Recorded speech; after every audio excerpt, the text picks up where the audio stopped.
Babu please. Thank you madam. మమ్మల్ని మేము night 3:30కు వచ్చినాం సార్ బస్ స్టాప్కు. మమ్మల్ని అక్కడి నుండి పట్టుకొని వచ్చేసారు.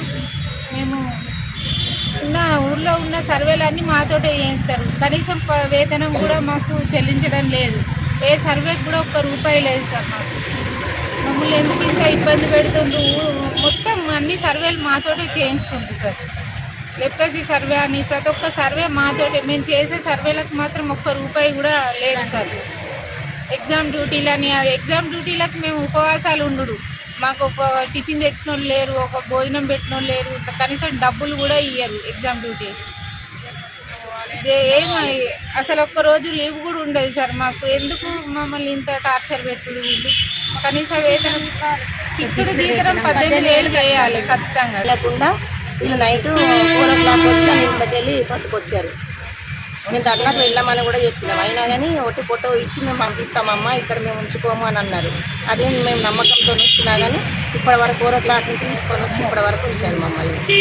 వర్కర్ల యొక్క శాంతియుతంగా ఆశా వర్కర్లు అందరూ కలిసి నిన్న అసెంబ్లీ దగ్గర శాంతియుతంగా వాళ్లకు రావాల్సినటువంటి హక్కులు, మరి ఎన్నికల్లో ఇచ్చిన హామీల ప్రకారం 18,000 ఫిక్స్డ్ వేతనం ఏదైతే ఉందో దానికి అనుకూలంగా వాళ్ళు మాకు ఇవ్వాలి, మాకు రావాల్సిన శ్రమకు తగ్గట్టుగా మాకు వేతనం రావాలి అని చెప్పేసి ఎన్నికల్లో ఇచ్చినటువంటి హామీలను అమలు చేయాలని చెప్పేసి శాంతియుతంగా ధర్నా చేస్తే, మా తెలంగాణ ఆడబిడ్డలు అందరు కలిసి ధర్నా చేస్తే అసలు నీచంగా ఇంత దుర్మార్గమైన పాలన. ఒక మగ పోలీసులు మా ఆశా వర్కర్ల తల్లులను వ్యాన్లో ఎక్కించి కొంగులు లాగడం, చీర లాగడం, ఎక్కడ పడితే అక్కడ ముట్టుకోవడం అనేది దీన్ని పూర్తిగా కూడా తీవ్రంగా ఒక మహిళగా ఖండిస్తూ ఉన్నాం. అసలు వాళ్ళు ఏం పాపం చేశారని ఆడవాళ్ళని అట్లా ముట్టొచ్చా?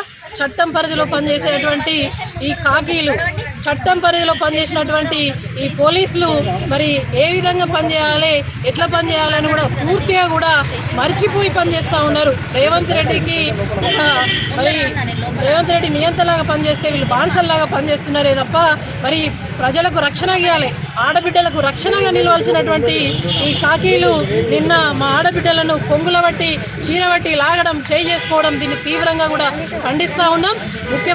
ముఖ్యమంత్రి గారు రేవంత్ రెడ్డి గారు నిన్న సోనియమ్మ బర్త్డే అని అటు తెలంగాణ తల్లి విగ్రహాన్ని మార్చి పెట్టిండ్రు. ఇదేనా ఆడబిడ్డలను అవమానించడం, చీరల బట్టి లాగడమే మీరు సోనియా గాంధీ గారికి ఇచ్చినటువంటి గిఫ్టా? ఆడబిడ్డలను అవమానించడమే గిఫ్టా అని చెప్పేసి అడుగుతాయి. ఇది ప్రజా పాలన, ఇది కౌరవ పాలన అని చెప్పేసి మా ఆశా వర్కర్ల మహిళలందరి తరఫున కూడా దీన్ని తీవ్రంగా కూడా ఇలా మిమ్మల్ని గద్దెదించే ప్రయత్నం చేస్తాం. మీరు బతుకమ్మ ఆడిన చేతులు ఇవన్నీ ఆడబిడ్డలు అంటే మీరు ఏదో లైట్ తీసుకుంటారు, అది ఆషామాషి విషయం కాదు. ఇవాళ ఒక ఆడబిడ్డ చీరలాగిరు చేతేసుకున్నారంటే మీ పతనం మొదలైందని గుర్తుపెట్టుకోండి.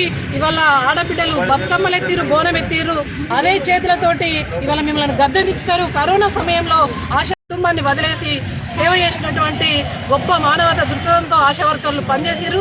ఆనాడు కేసీఆర్ గారు గొప్ప కడుపులో పెట్టుకొని చూసుకున్నారు. మీరే చెప్పారు కదా ఎన్నికల్లో మరి హామీలు 18,000 ఫిక్స్డ్ వేతనం ఇస్తామమ్మా, నేను రాగానే 9వ తారీఖు అని అన్నాడు. సంవత్సరం అయింది కాబట్టి ఓపిక కాబట్టి వాళ్ళు ఇలా ధర్నా చేస్తే ఇంత ఘోరంగా అవమానించడం, ఇది కౌరవ పాలన తలపిస్తూ ఉన్నది. తగదు.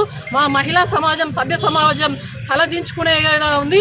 ఇది పూర్తిగా కూడా మరి దీన్ని తీవ్రంగా కూడా ఖండిస్తున్నాం. ఇది మరొకసారి జరిగితే బాగుండదు. తెలంగాణ సమాజం అంతా కూడా అగ్నిగుండమై మిమ్మల్ని గద్దెదించే వరకు కూడా మేము ఊరుకోము.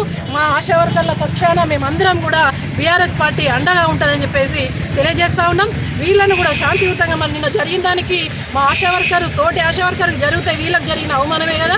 వీళ్ళందరూ కూడా మార్నింగ్ 4 గంటలకు హైదరాబాద్ వెళ్తే బస్సుల నుంచి ఇండ్ల నుంచి లాక్కొచ్చి అరెస్ట్ చేసి పబ్బుల 3 గంటల నుండి మొదలుకొని ఇప్పుడు దాదాపు 10 గంటల వరకు పోలీస్ స్టేషన్లో ఉంచుకున్నారు.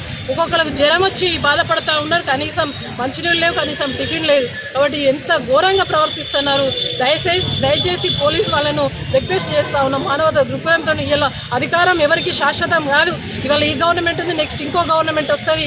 కొంచెం చట్టం పరిధిలో మీ పని మీరు చేసుకునే విధంగా పనిచేయండి తప్ప మా ఆడబిడ్డలను పోసుకోకండి అని చెప్పేసి వలుపుతా ఉన్నాం. Thank you. జై